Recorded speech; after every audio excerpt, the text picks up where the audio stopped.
Boa noite, queridos alunos. É uma alegria muito grande poder estar mais uma vez aqui com vocês na nossa unidade curricular eletiva de Direitos Humanos e Cidadania.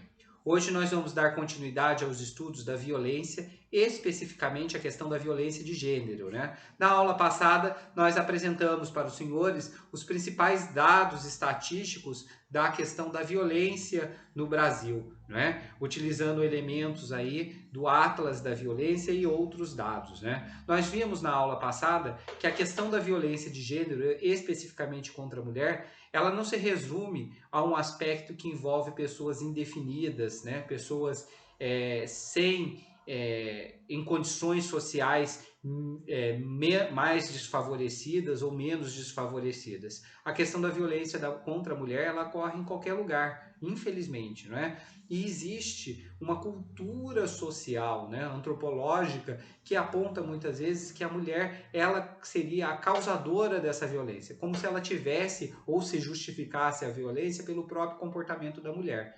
E nós vemos que isso é uma premissa falsa, né? Via de regra, a violência contra a mulher ela acontece dentro da casa, com pessoas definidas, muitas vezes pertencentes ao núcleo familiar ou que tenham relações com esse núcleo familiar e que tem como propósito subjugar a mulher. Ocorre pelo fato dela ser mulher, pela condição dela, né? E isso precisa ser quebrado, né? Isso precisa de alguma forma colocar um ponto final nessa circunstância que prejudica muito as relações familiares e mais cria-se uma cultura social em que a mulher é colocada em segundo aspecto, em segundo plano, não é? Foram esses os elementos que nós abordamos na aula passada. Hoje, especificamente, nós vamos falar da questão da proteção à mulher nos diplomas legais, né?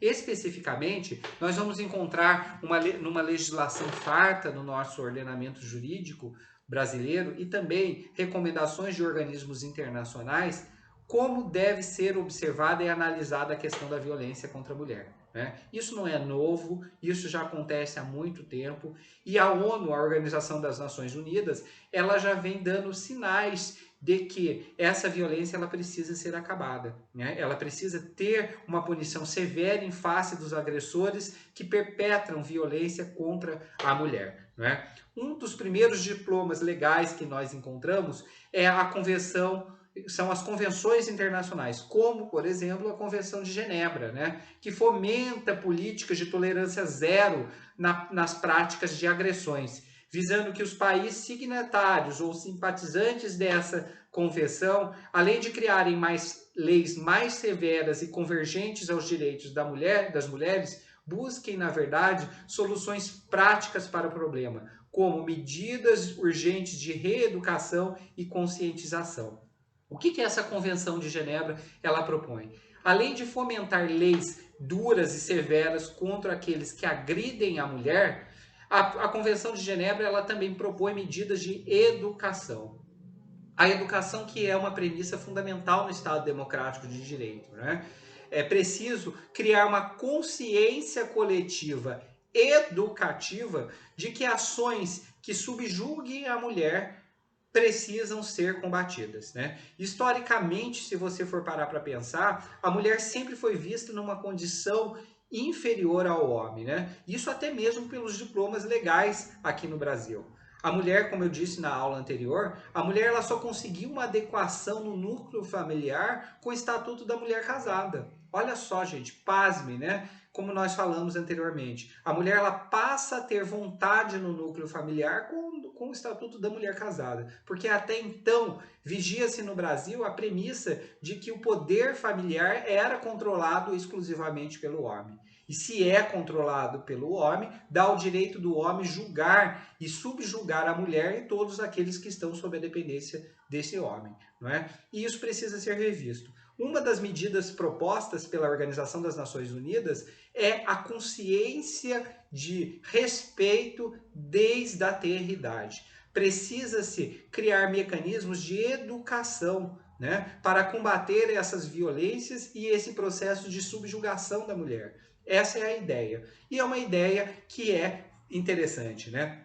a ONU, ela propõe a criação de medidas, sejam educativas ou até mesmo disciplina legal, né, disciplinando de forma legal, do ponto de vista da legislação, mecanismos para que os estados afastem, né, de suas obrigações o invocamento de culturas, né, ou de tradições, ou até mesmo de considerações religiosas que apoiem o homem na subjugação contra a mulher. Eu não posso invocar um direito religioso ou um aspecto religioso ou cultural para reforçar aquela conduta de violência contra a mulher.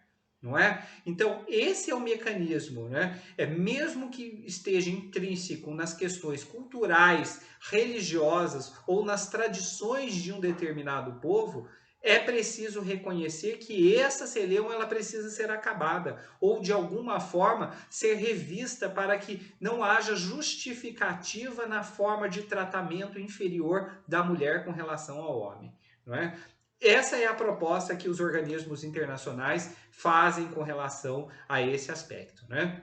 Em 79, a ONU ela já criou uma convenção sobre a eliminação de todas as formas de discriminação contra a mulher, não é?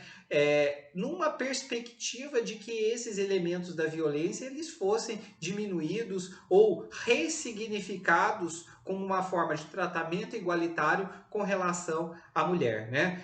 Há ainda de se lembrar a ação da quarta Conferência Mundial da Mulher realizada em Beijing, né, em Pequim, vamos dizer assim, na China, né, lá em meados de 79. Né? E a própria Organização dos Estados Americanos, a OEA, né, Convenção Interamericana, foi realizada a Convenção Interamericana para prevenir, punir e erradicar a violência contra a mulher, né? A chamada Convenção de Belém do Pará, né? Que aconteceu aqui no Brasil naquele tempo, ok?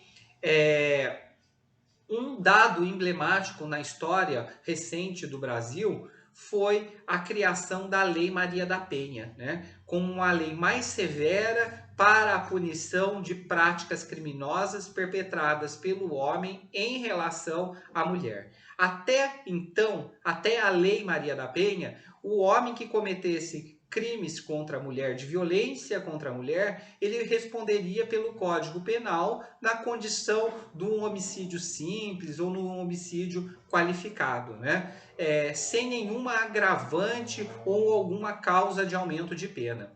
A partir da Lei Maria da Penha, essa condição modificou, né? E o crime praticado praticado contra a mulher, observando a condição da mulher, ela muda de sintonia, né? Ou seja, o crime ele passa a ser qualificado, né? Ter um agravante especial por conta da prática do crime perpetrado contra a mulher, não é? Isso é um avanço dentro da legislação brasileira que permite uma reflexão por parte do legislador brasileiro que aquela situação da violência contra a mulher ela precisava ser revista, né? Nesse sentido, a Lei Maria da Penha ela é um divisor de águas, né? Ela passa a dar uma punição mais severa ao homem ou àquele indivíduo que pratica um crime em decorrência da prática ou da condição de ser mulher, né? A origem da Maria da Penha, a história da Maria da Penha, ela é uma história muito interessante, né? Tem uma frase que eu disponibilizei no material de apoio aos senhores, que a Maria da Penha ela usa e fala dessa condição dela da seguinte maneira, que eu vou me permitir ler para os senhores, né? Enfrentei muito machismo, com pessoas me perguntando, o que a senhora fez para merecer isso? Não sei se os senhores sabem, mas a Maria da Penha, em virtude da grave violência que ela sofreu, ela ficou paraplégica, né? E aí as pessoas perguntavam, o que a senhora fez para merecer isso, né? Ou seja, como se a culpa pela violência ocasionada à Maria da Penha fosse de responsabilidade dela. Ou seja, ela era casada com um insano, com uma pessoa agressiva, que agrediu contundentemente essa senhora, né, ela fica paraplégica e mesmo assim a culpa pelo fato dela ficar paraplégica seria da própria Maria da Penha. Algo inadmissível, né? Algo que demonstra que a cultura brasileira, ela é ainda, assim como a cultura, grande parte da cultura mundial, ela reputa a mulher uma conduta de violência, né? O que precisa ser severamente observado e reinventado e ressignificado.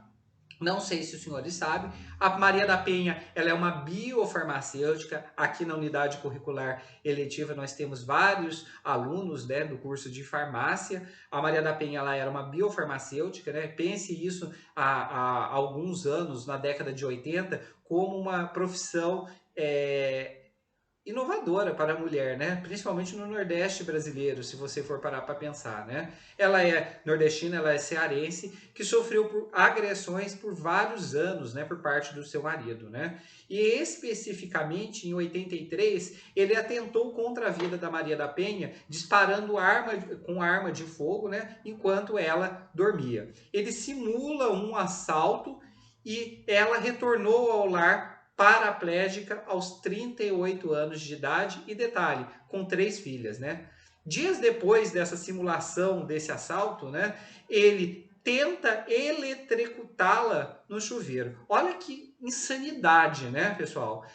Um homem vai lá, dispara com arma de fogo, a mulher fica paraplégica, é recuperada, provavelmente passou por um processo, uma intervenção cirúrgica. Quando ela volta para casa, ele insatisfeito com aquela conduta, já que ela dormia durante a prática do crime, ele tenta eletrocutar essa mulher, né? Para os senhores terem uma ideia, as investigações do crime ocorreram durante anos, né? E somente em 91, basicamente em maio, precisamente em maio de 1991, ele é condenado pelo Tribunal do Júri do Estado do Ceará, né? E recorre em liberdade, né? Olha só, a gravidade do crime que ele pratica, e ele tem ainda a sua condição de recorrer em liberdade, né? E teve posteriormente anulado seu julgamento, né? Anos depois ele é levado a novo julgamento em 1996 e é imposta uma pena a ele de 10 anos e 6 meses. Se você for parar para pensar num julgamento do Tribunal do Júri, a pena de homicídio ela pode chegar no máximo até 30 anos, né? E quando ela no caso dele, ela não morreu, ela foi um crime tentado, né, contra ela, uma tentativa de homicídio, se você for observar o ordenamento jurídico da época, né, a pena ela é reduzida eventualmente por conta disso. Mas a condição dela de capacidade faz com que ela fique paraplégica, né? E mesmo assim ele tem uma pena de 10 anos, mesmo depois tentado um novo homicídio, né, contra ela, tentando eletrocutá-la no chuveiro, né? Dessa vez também ele é julgado, né, levado a um novo julgamento, quando também recorre em liberdade. E somente 19 anos depois do crime, ele julgado e finalmente condenado, né? E cumpriu, pasme, uma pena especificamente de somente 2 anos de prisão. É um caso vergonhoso na história do judiciário brasileiro, né? É uma vergonha uma pena dessa com a gravidade do fato. Para os senhores terem uma ideia, o Organismo Internacional da Comissão Interamericana de Direitos Humanos da OEA, ela, em relatório, impôs ao Estado brasileiro, ao Estado brasileiro e também ao agressor, especificamente ao agressor, uma indenização de $20 mil em favor da Maria da Penha. E mais, responsabilizou o Estado brasileiro por negligência e omissão em relação à violência doméstica que acontecia em face dessa senhora, né? Recomendando a adoção de várias medidas, entre elas simplificar os procedimentos judiciais penais para reduzir o tempo processual. O caso da Maria da Penha é uma vergonha, né? Pelo fato de um processo durar, ter uma pena imposta 19 anos depois, né? Então, a Lei Maria da Penha, a Lei 11.340 de 2006, ela modifica todo o ordenamento jurídico brasileiro em relação à questão da violência contra a mulher e tipifica o crime de violência doméstica, né? Ele estabelece quais seriam essas formas de violência e previu um capítulo específico para o atendimento pela autoridade policial, né? A necessidade do processo, principalmente na fase de investigação policial, uma presença mais efetiva da autoridade policial. E aí são criadas as DDMs, né, as Delegacias de Defesa da Mulher, para dar um atendimento especializado à mulher, né? Ele permite também a prisão em flagrante, né? Mesmo nas infrações abrangidas pela Lei dos Juizados Especiais, pela Lei 9.099 de 95, né? Permitindo aí a prisão em flagrante do agressor que comete violência doméstica, né?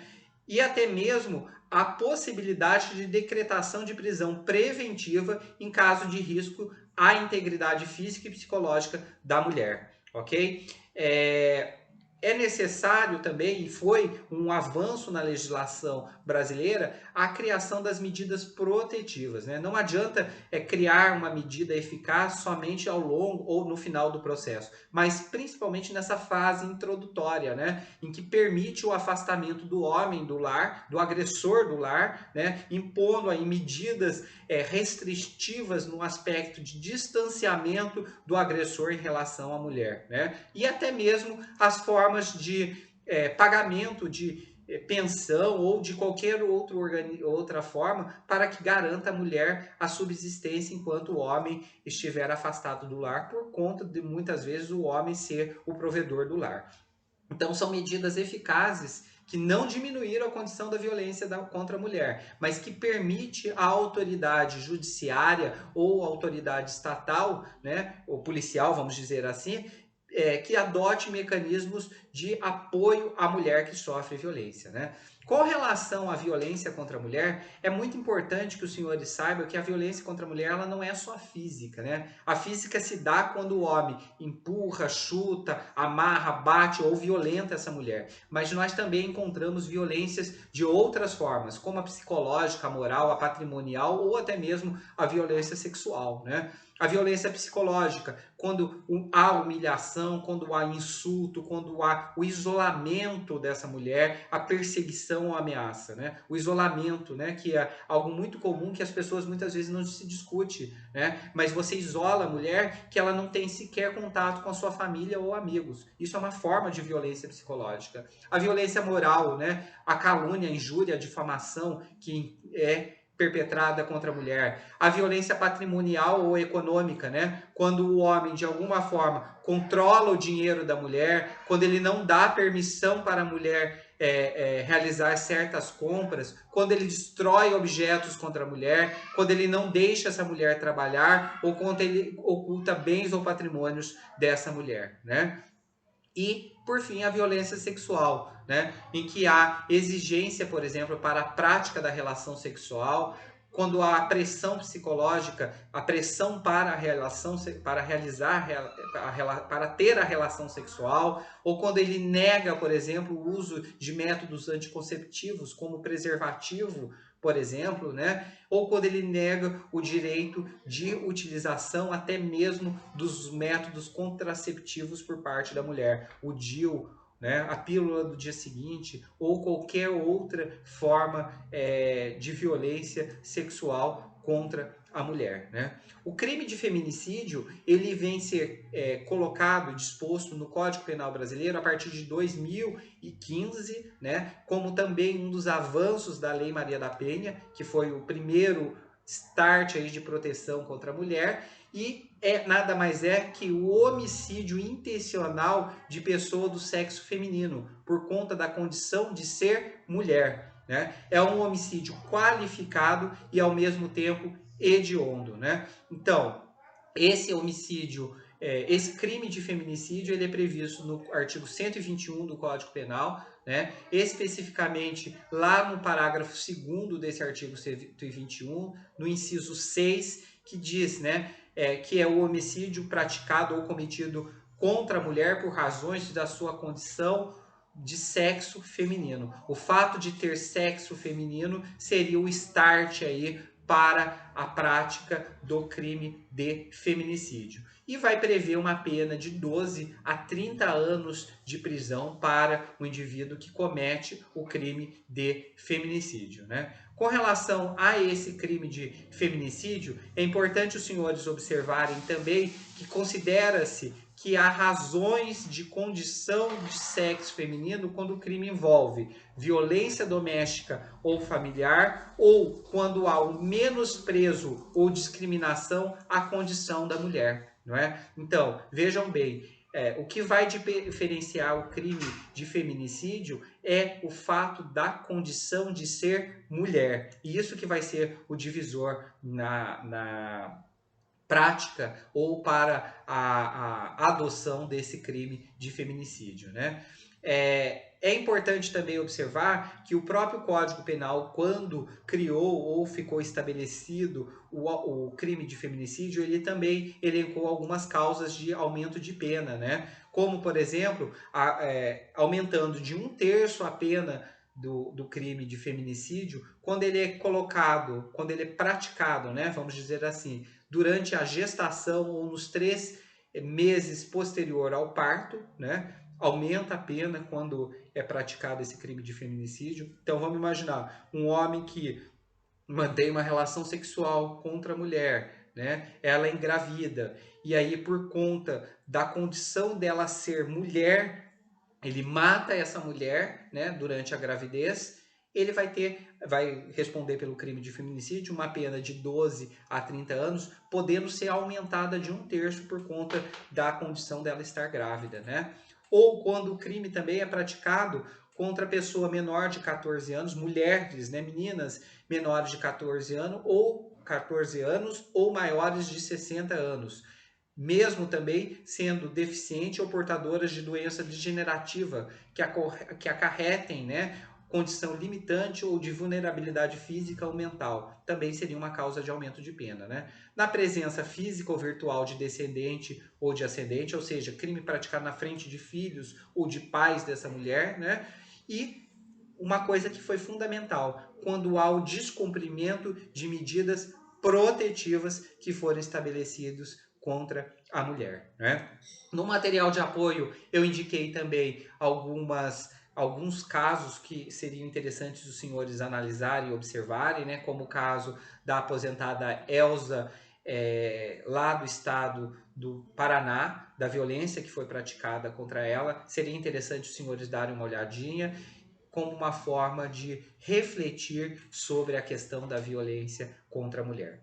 Pessoal, eu agradeço a atenção de vocês. Hoje é uma aula um pouquinho mais rápida, era para concluir mesmo a discussão sobre a violência de gênero. Leiam o material com atenção, reflitam bastante sobre esse material, mas mais do que isso, nós precisamos criar uma cultura de proteção contra a mulher. Então vamos pensar sobre isso. Na sala nós temos diversas mulheres, né? O que nós pensamos sobre isso, né? Será que é justa essa violência? Será que não é justa, né? Será que nós precisamos criar uma cultura mais humanizada no sentido de proteção dessa mulher? Então vamos pensar sobre isso. Estou à disposição de vocês, leiam o material, né? Na sequência, nós vamos apresentar algumas atividades aos senhores para a realização.